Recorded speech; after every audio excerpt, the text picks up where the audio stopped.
Bonjour à tous et bienvenue dans ce nouveau vlog de discussion en voiture dans lequel on va parler M&A. On va se prendre pour des petits Macron, des petits banquiers d'affaires. Et on va parler d'une stratégie vendue sur Internet, le full crédit vendeur. Donc, bienvenue à tous dans ce nouveau vlog de discussion en voiture en direct des Pays-Bas. On est en route pour Amsterdam. Et dans ce vlog, comme je l'ai dit en introduction, on va parler de rachat de société et plus particulièrement de la méthode vendue sur Internet du full crédit vendeur.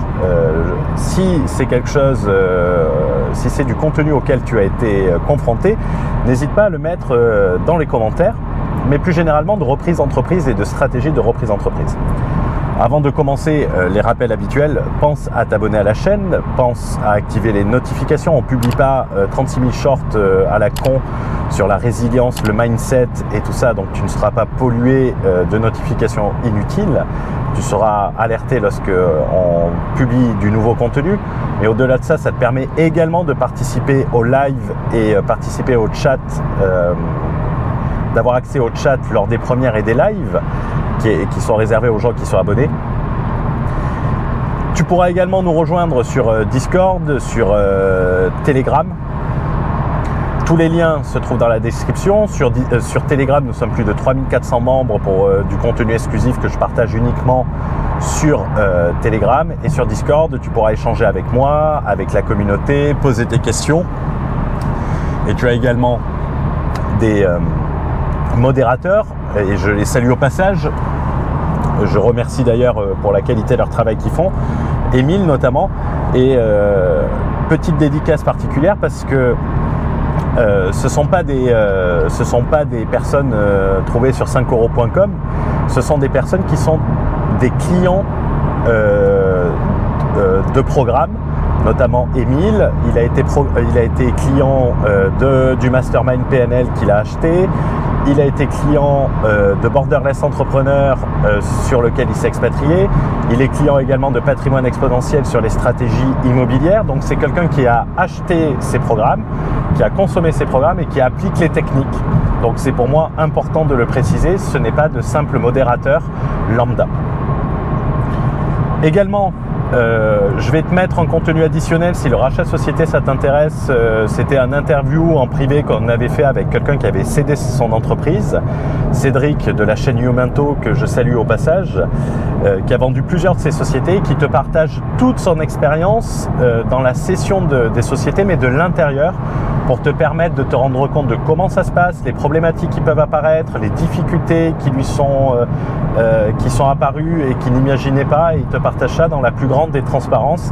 C'est très rare d'avoir ce genre de témoignage sur Internet, on ne le publie pas sur Internet, c'est uniquement accessible en privé, donc n'hésite pas à t'inscrire et à regarder ce replay, le lien se trouve dans la description.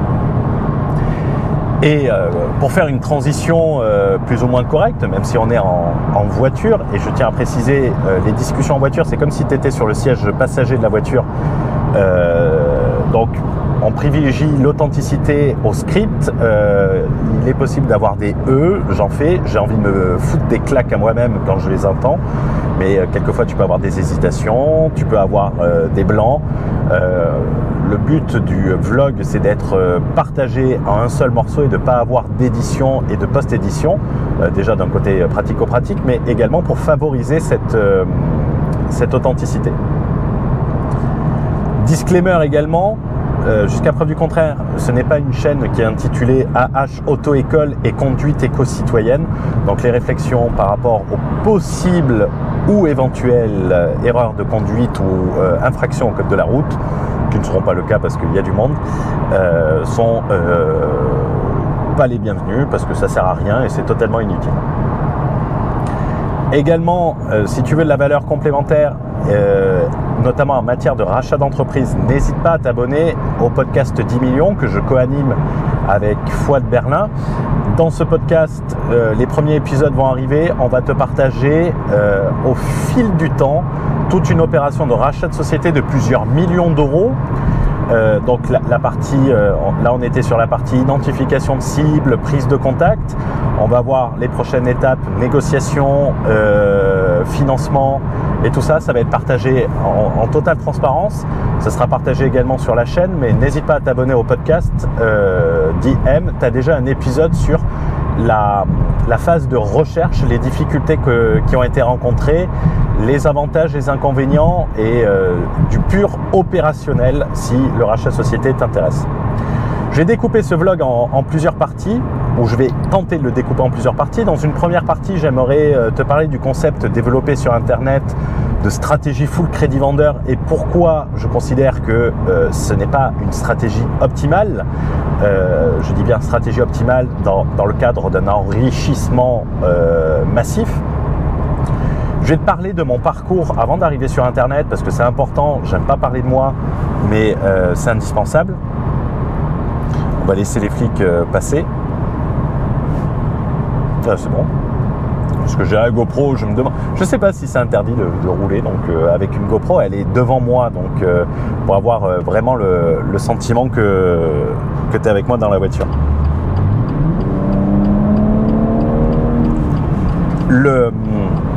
Ensuite, je vais t'expliquer pourquoi, plus en détail, je pense que le full crédit vendeur est une mauvaise technique.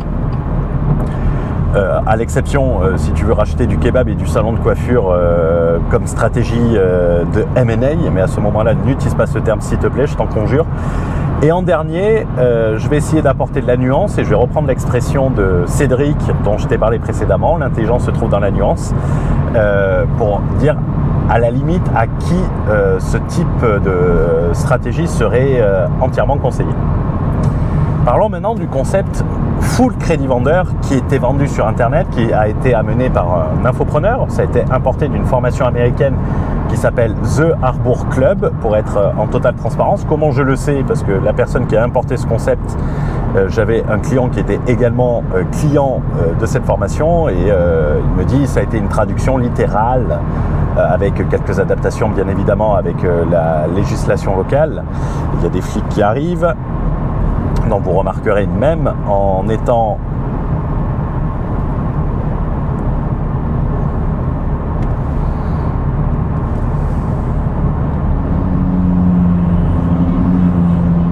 on arrive à les déceler. Donc je disais c'était vous voyez il y a quelquefois des blancs, mais ça c'est les imprévus du tournage. Ce concept, oui, il a été importé, adapté bien évidemment au marché francophone avec la législation francophone, mais adapté sur la forme, pas tellement sur le fond. Ça a été importé, si je ne dis pas de bêtises, en 2018. Il n'y a plus trop de contenu de cette personne qui l'a initialement importé avec un marketing redoutable et notamment un terme magnifique. Je ne le citerai pas, vous le connaissez peut-être et si c'est le cas, mettez-le dans les commentaires, mais du pur génie et brillantissime. Et de là, certains marketeurs ont vu une opportunité, ont décidé de s'y mettre dedans, ont repris mot pour mot le même marketing, ont pris mot pour mot les mêmes choses, ont fait copier, ils ont fait commande C, commande V, et ils ont fait la même chose. En vendant leur propre accompagnement, en vendant leur propre méthode qui n'est rien d'autre qu'une traduction. C'est ce que j'appelle la formation arabe, je tiens à préciser par rapport au téléphone arabe, c'est-à-dire d'une information qui passe d'une personne à l'autre et qui se retrouve à être totalement déformée à la fin, pas formation d'arabe. Honnêtement, moi ça me foutrait les boules si j'étais la personne qui a été la première à en parler, que mes formations soient autant copiées mot pour mot avec le même marketing, les mêmes arguments et tout. C'est personnellement, moi, ça, je sais pas vous, mais ça me foutrait les boules. Pour te dire, quand je te parle de copier-coller, Il y en a un qui a écrit un livre dont on ne citera pas, il n'y a pas besoin, mais je peux te recommander de ne pas le lire. Je pense que tu apprendras plus de choses sans le lire qu'en le lisant. Le mec a fait un copier dans son livre, il y a tout un paragraphe, c'est un copier-coller d'un live d'un avocat que l'autre avait fait intervenir dans sa formation. On reprend les mêmes taux, on reprend les mêmes termes, on reprend le même déroulé, mais du pur plagiat, Et on a fait dans le podcast d'IM, comme je te le disais, on a fait je ne sais pas si ça sera publié quand ce vlog sera publié, mais on a fait où on va faire un épisode sur Faites rentrer le tocard sur ce livre pour te partager notre vision et notre ressenti du livre. Mais bon, on a déjà évoqué ça sur la chaîne. Passons au marketing qu'on retrouve à l'identique partout. Le marketing sur cette stratégie, elle repose sur le full crédit vendeur, sans caution, car le gérant part à la retraite et n'a pas trouvé d'acheteur. Elle consiste également à dire tu ne vas pas travailler parce que tu vas faire monter un employé en interne en compétences qui gérera la boîte pour toi.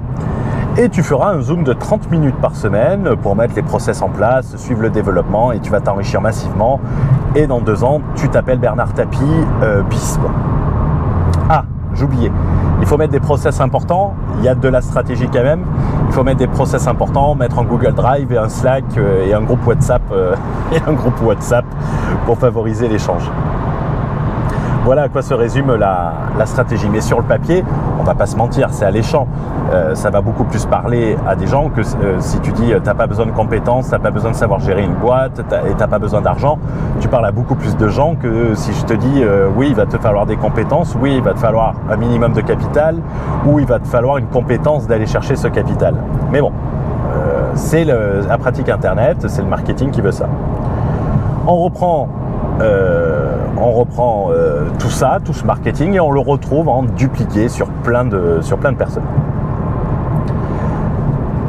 Alors, soyons honnêtes, sur le papier c'est vrai, il y a des tas de sociétés qui ferment faute de repreneurs, mais la principale cause au fait de ne pas retrouver un repreneur, c'est que la boîte en question n'est pas forcément la plus intéressante du monde. C'est comme une voiture. Si tu mets ta voiture et qu'elle n'intéresse personne, ben, tu seras peut-être obligé de la vendre en full crédit vendeur. Mais si demain tu vends ta voiture en full crédit vendeur, ça veut dire que tu n'as pas eu trop d'offres paiement cash. Donc ça veut surtout dire ça.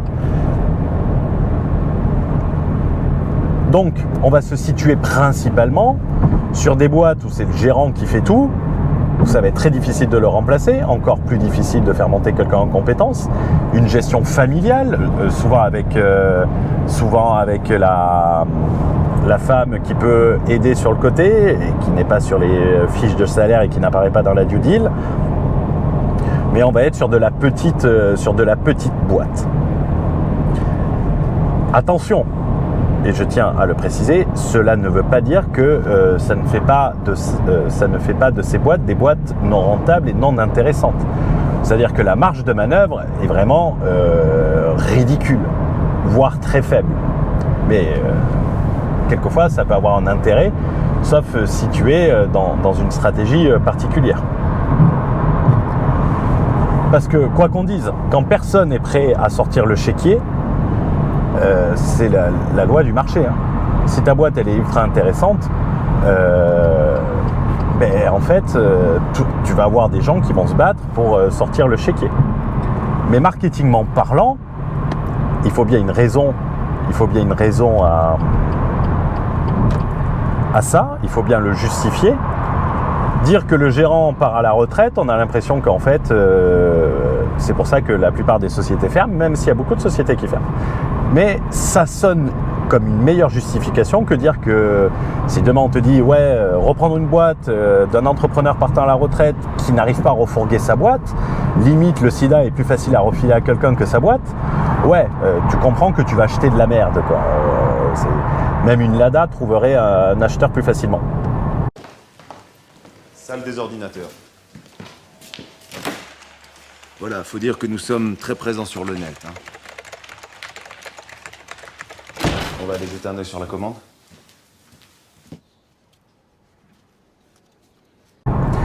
Parce qu'un repreneur qui est prêt à te vendre une boîte dans laquelle tu ne vas pas y être, dans laquelle tu ne vas pas connaître, te faire le crédit et sans caution, excuse-moi, le mec il doit être vraiment aux abois, quoi. Et il doit vraiment avoir besoin de thunes. Et si le mec il connaît la boîte, il peut savoir peut-être qu'il a un employé qui montera, s'il savait qu'il pouvait faire monter un employé en compétence et garder la boîte, ça l'arrangerait également. Mais bon, on va le métaphorer de la façon, c'est comme le mec qui te vend une voiture et qui est prêt à te faire le crédit, pas changer la carte grise et même pas te demander si tu as le permis de conduire, quoi. Ben, le mec qui fait ça, c'est parce qu'il n'a pas tellement le choix en réalité. Il faut être réaliste, même si le réalisme, quelquefois, n'est pas agréable à entendre. Mais bon, le réalisme en opposition, c'est le rêve. Et le rêve, sa définition, c'est tout ce qui n'est pas réel. Hein. Donc...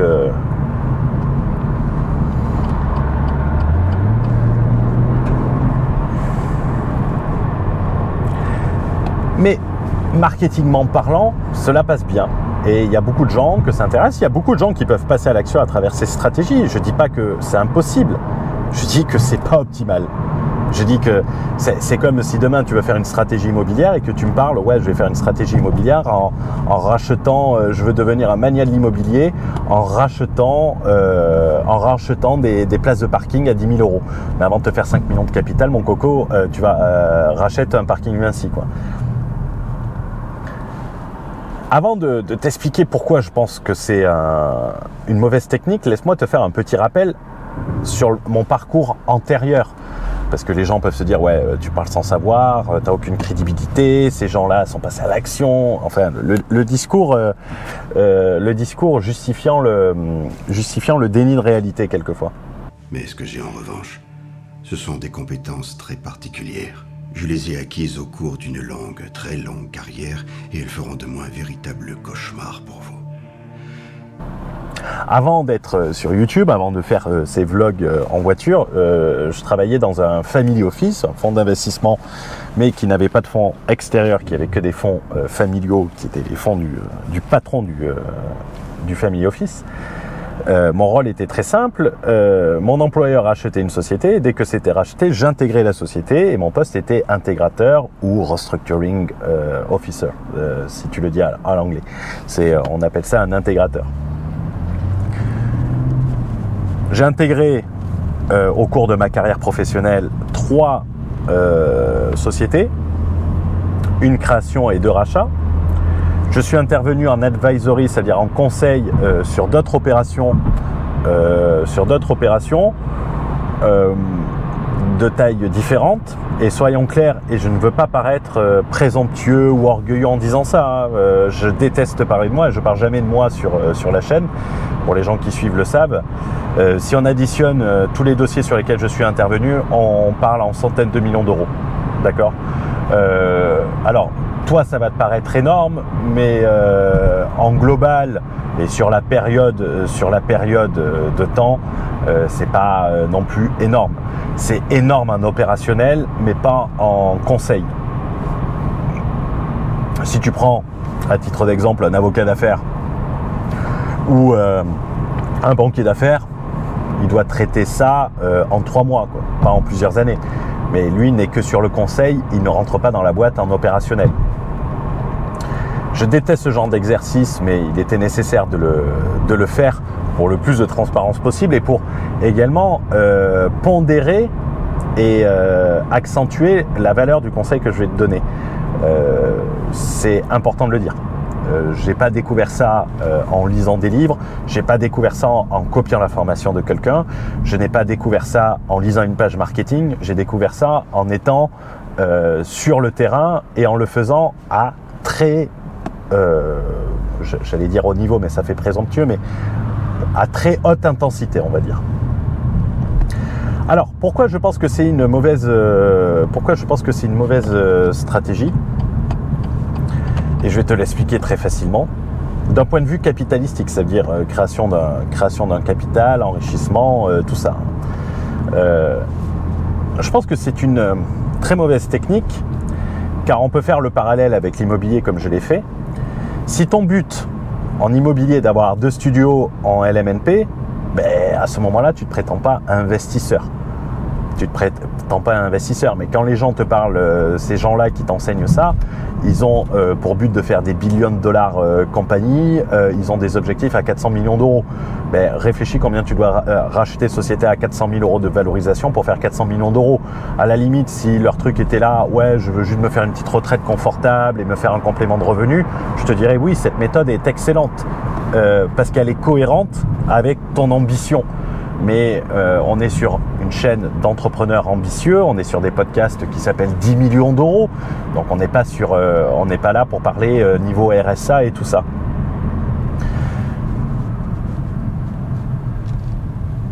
Cette stratégie, quoi qu'on dise, est une stratégie de gain petit, car au lieu de rechercher l'affaire, et quand je parle d'affaires, c'est d'entreprise que tu vas reprendre, au lieu de rechercher l'affaire sur laquelle tu vas pouvoir décupler au travers de ta compétence, ton ingénierie, ton ingéniosité, l'entreprise, tu vas chercher absolument l'entreprise qui accepte ton foutu crédit vendeur sans garantie, sans caution. C'est-à-dire que tu ne cherches pas là où tu veux rayonner, tu cherches là où on accepte de te faire ça. Les gens vont me dire, et à très juste titre, et je le comprendrai totalement, mais on va le nuancer également, ouais, mais quand tu n'as pas d'argent à mettre sur la table, ben déjà quand tu n'as pas d'argent à mettre sur la table et que tu veux te lancer dans le rachat de société, ben déjà monte ta société, capitalise, tu vois, mets pas la charrue avant les bœufs. C'est un peu comme un puceau qui dit qu'il a envie de se faire un mannequin. Ben va te faire la main un peu ailleurs. Putain, je vais me faire allumer par les Sandrine Rousseau. Tu vas lui dire, ouais, je suis ignore. Va te faire la main un peu, quoi. Alors, je veux bien que sur un tunnel de vente marketing, cela puisse paraître crédible, intéressant, mais soyons dans le réalisme un peu et soyons pas dans le rêve, dans le Jean-Michel à peu près. Bien évidemment, et ça, il faut en avoir conscience, il est important de nuancer sur ça, tu peux avoir des exceptions à cette règle, à ce que je dis. Et tu peux avoir des exceptions qui confirment la règle. Mais tu ne peux pas te baser sur ces exceptions pour en faire une règle absolue. Le biais du survivant, tu ne peux pas te baser sur un survivant, sur l'anomalie statistique pour en faire une règle absolue. Et comme je l'ai dit, le crédit vendeur, il va t'amener vers la société qui l'accepte et non pas la société où tu vas avoir une réelle expertise que tu vas pouvoir développer, comme je l'ai dit précédemment. Et ce n'est pas parce que tu ne mets pas d'argent qu'il n'y a pas de risque. Il faut en avoir conscience.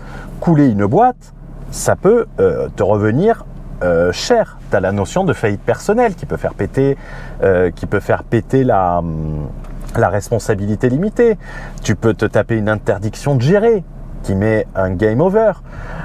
Tu peux avoir des procédures collectives à ton actif, liquidation, redressement, ça apparaît. C'est-à-dire que si tu te chies sur une boîte, les autres mecs à qui tu vas voir en crédit vendeur, ça apparaît très vite et on va le prendre avec un exemple concret. Et même en financement immobilier, ça peut se sentir parce que tu as un fichage. Au bout d'un certain temps, tu as un fichage au niveau des banques, au niveau du FIBEN. Donc, c'est pas parce que tu n'as pas mis d'argent que tu n'as pas de risque. Donc, ne pas mettre d'argent et ne pas être caution, de ne pas avoir tout ça, ne veut pas dire risque zéro. Bien au contraire. Et si tu es plus à la recherche du crédit vendeur que de la société dans laquelle tu vas apporter de la valeur, il y a de fortes chances que tu fasses moins bien le travail que la personne à qui tu auras repris la boîte. Et le résultat, tu n'as pas besoin d'être sorti de médium pour le deviner. Prenons un exemple et citons-les. Fusion-acquisition 2.0. C'était des personnes qui te vendaient la fusion-acquisition. Ils enseignent ça, ce sont donc des experts techniquement, ils te vendent leur méthode. En 3 étapes pour reprendre une entreprise ultra rentable, on précise bien, sans aucun capital. Ça fait rêver. Reprendre une entreprise sans capital, à minima, il faut le capital humain et le capital connaissance. Peut-être pas le capital financier, mais à minima, ayez le capital humain. Donc comme j'ai dit, nous sommes en présence de 2 experts qui ont repris de multiples affaires et on peut tomber sur un article qui parle de leur dernière affaire qui est plus ou moins la cible du marketing et le type de société que tu vas reprendre en crédit vendeur. Un salon de coiffure. Par les fusions-acquisitions, et pour reprendre un salon de coiffure, moi ça me fait rigoler, mais bon, ça peut être médisant et tout ça, mais bon, appeler ça un chat un chat. Tu vas pas te dire, je suis un mania de l'immobilier, j'ai acheté une colocation à Bergerac, quoi. Ouais, mais ça peut pas être bâtard, mais bon, y a que là, c'est la vérité, quoi. Donc c'est comme les mecs qui te vendaient la banque d'affaires pour emprunter dans l'immobilier. Tu croyais emprunter chez Morgan Stanley, mais c'est banque d'affaires parce qu'il fallait passer par un courtier pour y avoir accès. La CAFCAL qui te finançait à 5%, à l'époque où les taux n'étaient pas à 5%, il faut le préciser. Bon. Même si tu multiplies, revenons sur notre salon de coiffure, et pour en prendre une justification parfaite. Même si tu multiplies le chiffre d'affaires par 10, la rentabilité par 10, tu vas avoir 600 000 balles. Et il faut le multiplier par 10. Je ne suis pas sûr que tu puisses le multiplier sans y être. Perso, et à toi de me dire, je préfère faire plus 20% qui me paraît beaucoup plus réalisable sur une boîte qui fait 5 millions. Et le pire, et je vais te faire une confidence, c'est que faire plus 20% sur une boîte qui fait 5 millions, c'est beaucoup plus facile à faire que faire un x2 sur une boîte de 60 000 à 60 000 euros, quoi. Et c'est surtout beaucoup plus réaliste. Mais passons. Sans que cela soit méprisant ou médisant, planter un salon de coiffure, il faut le faire exprès quand même. Un salon de coiffure qui avait 25 ans d'existence, il faut le faire exprès. Ils l'ont planté même pas à 1 an, les mecs. C'est des prix Nobel. Prix Nobel de la fusion-acquisition, ou plutôt de la procédure collective, quoi. Pour te faire un exemple, alors ils ont trouvé leur salon de coiffure qui a accepté le crédit vendeur. Ils se sont fait, ouais, on va faire de la technique un peu, donc on va mettre un service barbier parce que c'est bien les services barbiers, c'est très bien le service barbier. Rappelle-toi, ils ont pris sans capital financier, mais également sans capital humain. Mettre un service de barbier dans un salon de coiffure fréquenté par les femmes. Je vais me faire insulter, mais à la limite, si tu vas au Portugal, je veux bien.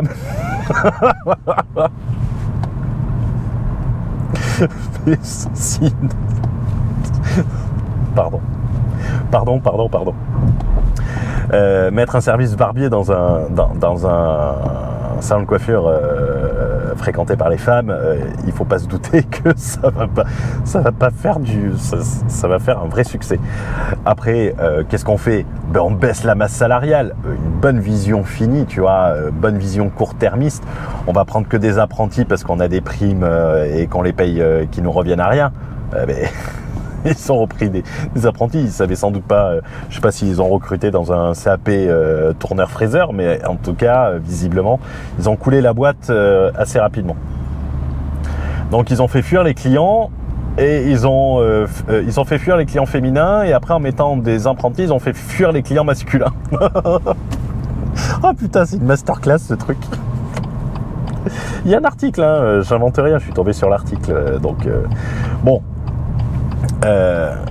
Tu l'auras compris, on est les 2 Bernard Tapie. Qu'est-ce qu'ils ont fait? Bien évidemment, au lieu de dire putain, en fait c'est pas si facile que ça, même de reprendre un salon de coiffure qui existe depuis 25 ans, mais c'est pas facile non plus de le planter en quelques mois, mais ils y sont arrivés à ça, à l'impossible nul n'est tenu.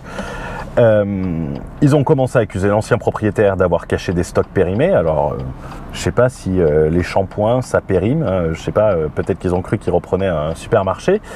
Mais honnêtement, je sais pas si sur les shampoings il y a une date de péremption. Si quelqu'un peut me le dire dans les commentaires, je serais curieux. Qu'il y avait du matériel dégradé et des charges sociales à venir. Mais mec, quand tu rachètes une boîte, tu fais une due diligence. C'est fait pour ça. Tu signes pas ça autour d'une bière sur une serviette en papier, quoi. Tu fais ton taf. C'est pour ça que ça a aussi une importance, c'est que le procédé, et vous le voyez dans la conférence avec Cédric, qui te partage comment ça s'est passé de l'intérieur, c'est des process qui sont très longs, parce que tu dois faire attention, tu reprends l'actif, mais tu reprends également le passif. Donc ça a une importance capitale à le préciser. Et à moins d'un an, ils ont planté le truc, quoi, les mecs. Des champions du monde. Mais contrairement à une boutique de dropshipping tu as des employés qui sont derrière, qui n'ont rien demandé. Tu as une responsabilité sociale, et je ne dis pas d'être un socialiste et compagnie. Je dis juste, il y a des gens qui n'ont rien demandé, quoi. Ce type d'échec, bonne chance ensuite pour continuer de proposer du crédit vendeur à un autre mec. Le mec, il tape ton nom, il voit procédure collective, liquidation 1 an après avoir repris. C'est comme... je rigole, mais parce que... qu'on soit d'accord. Imagine, demain, je te dis... c'est comme si demain, je viens te voir pour un produit d'investissement avec un Trustpilot, avec 1000 avis qui disent qu'ils ont tous perdu leur argent sur les investissements que je leur avais proposés, quoi. Ça revient à peu près à ça, sur le papier du moins, ça ressemble à ça. Et cela apparaît. Je vais te prendre par exemple l'extrait Papers, qui est un site que tout le monde utilise. Le site Papers, on voit 3 procédures collectives en cours. Alors, dans quelques endroits, vous pouvez en avoir 2, parce que tu peux avoir un redressement transformé en liquidation. Donc, sur une même boîte, tu peux avoir 2 procédures collectives. Mais 3 procédures collectives sur 10 boîtes. Tu as une boîte de formation et une holding, quoi, je sais pas. Bon, 3 procédures collectives, ça fait bon. Et ils auraient mieux fait de faire une formation, selon moi, de faire... dans les coulisses du tribunal de commerce et comment se passe une liquidation judiciaire, quoi. Là, ils auraient une certaine expérience et un certain aura pour en parler. Mais au travers de ça, ce que je vais te dire, c'est que si tu t'en chies un, tu as vu qu'à 60 000 € l'acquisition, tu vas devoir en faire plein, mais il suffit de t'en louper une pour que ta stratégie du crédit vendeur soit terminée. Oh putain, le belge, il a mis 3 heures à démarrer. Bon, passons sur la stratégie. On a vu, imaginons que ça se passe bien et que tout marche comme tu le veux. Le temps nécessaire à une reprise d'entreprise, comme je te l'ai dit, il est long parce que ça implique des due diligence, d'aller vérifier si les shampoings ne sont pas périmés, si le matériel n'est pas dégradé, si tu as des charges sociales à venir, si tu as des prud'hommes à venir, si tu as des procès à venir, si tu as des risques clients, si tu as des contrats que tu peux perdre des contrats, plein de choses. C'est le rôle d'une due diligence. Le temps que tu vas passer à chercher une entreprise qui accepte le full crédit vendeur. D'accord, c'est pas toutes les sociétés qui vont l'accepter, hein, qu'on soit honnête et qu'on se le dise directement. C'est plus facile. Le temps que tu vas passer à ça... Ah putain. Le temps que tu vas passer à ça, si tu le passes à une autre chose, si tu le passes à chercher des financements, des partenaires financiers et tout, ben, au moins tu seras prêt à dégainer, hein, rapidement. Parce que le temps nécessaire de trouver la cible et tout ça, si tu sais que derrière tu as des financiers et que tu vas te suivre, qui vont te suivre, si tu sais que tu as une partie en financement, que tu sais comment ça va se passer et tout, ben, tu es beaucoup plus prêt à dégainer rapidement sur une opération qui va être fortement rentable. Et j'aimerais qu'on me dise combien de crédits vendeurs vont de manière successful jusqu'à la fin. C'est-à-dire combien tu vas avoir de boîtes, combien tu démarches de boîtes, et combien tu reprends de boîtes sur ça. J'aimerais bien qu'on me le dise. Dans le cadre par exemple du podcast d'IM, on n'a pas démarché la moindre boîte, et la boîte qu'on va démarcher, c'est sans doute celle qu'on va acheter parce qu'on sait qu'il y a la puissance de feu derrière, on sait ce qu'on peut faire, on a fait un comparatif de ce qui était disponible et on a identifié une cible. sans parler de crédit vendeur. Et si tu as un minimum d'ambition, il va te falloir combien de boîtes à 200 000 pour arriver à un patrimoine de 500 000, de 5 millions, pardon. Il va falloir que tu en reprennes 25 des boîtes. 25. Et il va pas falloir que tu aies la moindre erreur sur l'une d'entre elles. C'est quand même beaucoup plus simple de racheter une boîte à 1 million d'euros, la revendre, en reprendre une autre, la faire grossir, ou acheter une boîte à 5 millions d'euros. Ça va beaucoup plus rapidement. Et surtout, c'est beaucoup plus rapide. Ça glisse. Et je vais te faire une confidence. Une boîte à 5 millions d'euros, elle est beaucoup plus facile à gérer, elle est beaucoup plus facile à optimiser, et elle est surtout beaucoup plus facile à revendre. Parce que même si tu as fait monter ton salon de coiffure, il va falloir retrouver un repreneur. Et peut-être que toi, tu vas pas vouloir faire du full crédit vendeur. Alors, en soi, pourquoi se faire chier à faire une stratégie qui, sur des ambitions élevées, de plusieurs millions d'euros, est vouée à l'échec? Mathématiquement, c'est pas possible. Pourquoi, de surcroît, prendre le chemin le plus difficile, le plus au succès le plus hypothétique, alors que c'est beaucoup plus simple de le faire autrement? Mais je vais faire une petite nuance sur ça, et ça sera sans doute la nuance la plus courte sur la chaîne que je ferai.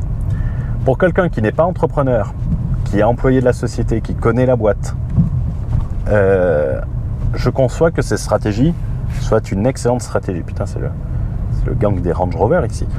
Je conçois que cette stratégie soit une stratégie envisageable et qu'on peut mettre en place. Encore un, c'est une concession, quoi.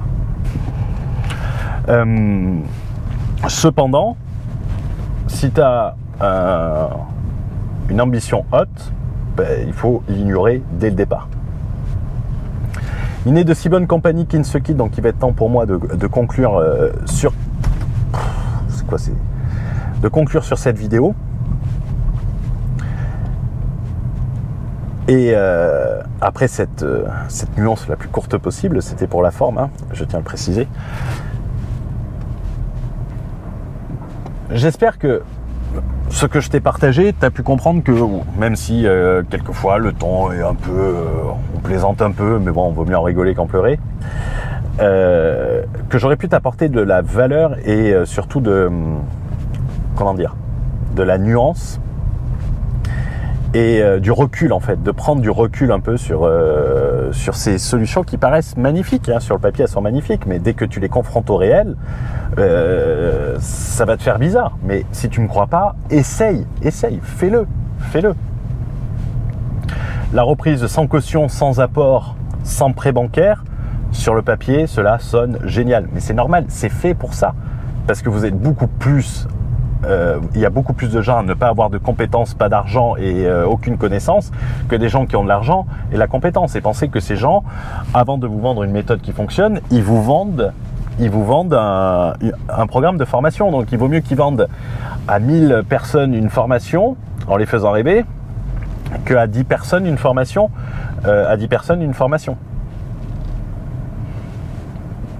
Mais dans la réalité, c'est comme un immobilier avec la Love Room.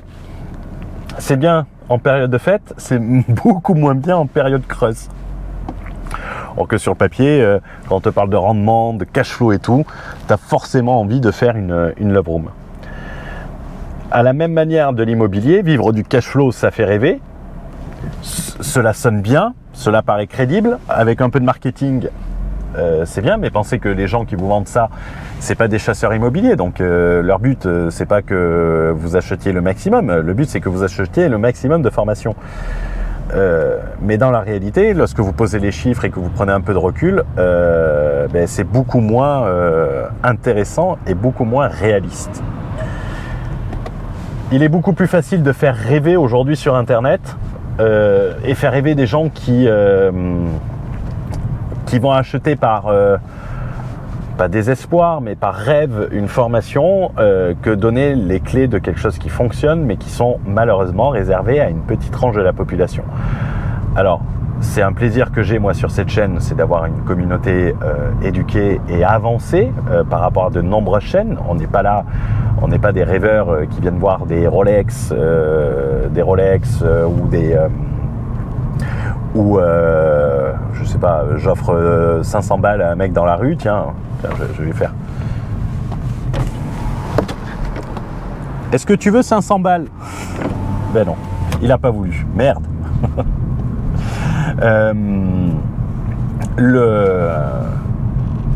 J'espère avoir pu t'apporter de la valeur. Si tu as des questions, n'hésite pas à utiliser les commentaires. N'hésite pas à me dire ce que tu en penses. Tu peux apporter de la nuance. Je rappelle, je parle en stratégie. Lorsqu'on te parle dans un livre, les mecs qui te vendent ces méthodes, qui te disent ouais, j'ai une ambition de 400 millions d'euros, mais je peux te garantir une chose, c'est pas avec ça, il arrivera même pas un dixième de son objectif. Donc il faut le recontextualiser par rapport à l'objectif et les ambitions. Je vous souhaite une bonne journée, une bonne soirée. Je vais me prendre une petite binouse, me lire un livre pendant 1 heure. Ah, mais je vais aller au conservatorium, c'est beaucoup plus sympa. On est juste à côté et on se retrouve dans un prochain vlog. Ciao, ciao.